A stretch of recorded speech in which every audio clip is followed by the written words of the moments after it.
السلام علیکم ورحمۃ اللہ وبرکاتہ۔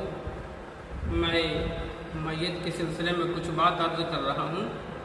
حضرت علی رضی اللہ تعالیٰ عنہ نے فرمایا کہ رسول اللہ صلی اللہ علیہ وسلم نے فرمایا کہ جو کسی میت کو نہلائے یعنی کہ غسل دے اور کفن پہنائے، خوشبو لگائے اور اس کو اٹھائے اور نماز جنازہ پڑھے اور اس کے بعد اس میت کے اندر کوئی عیب دیکھے تو اس کو وہ چھپا لے، تو وہ شخص اللہ کے نزدیک ایسا ہو جاتا ہے جیسا کہ وہ آج ہی دنیا کے اندر ماں کے پیٹ سے پیدا ہو کر کے آیا ہے۔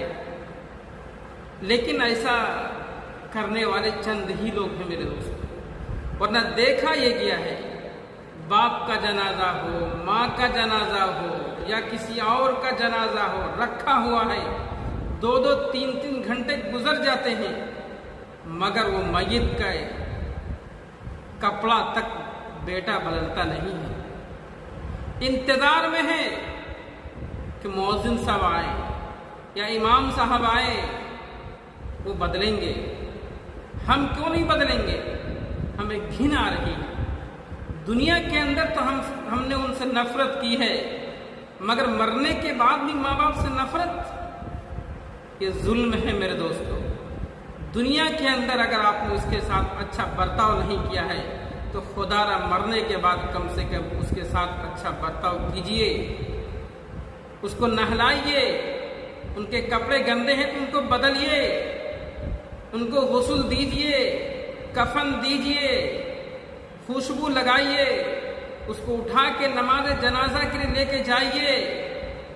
پھر اللہ تعالیٰ نے اتنی بڑی خوشخبری دی ہے کہ تمہارے سارے گناہ معاف، ایسا معاف کہ تو آج ہی دنیا کے اندر پیدا ہو کر کے آیا ہے۔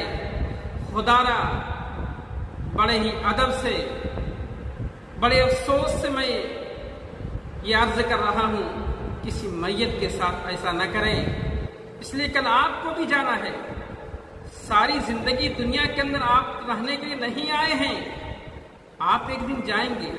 اگر آپ کے ساتھ آپ کی اولاد ایسا برتاؤ کرے، آپ کو کیسا لگے گا میرے دوستوں؟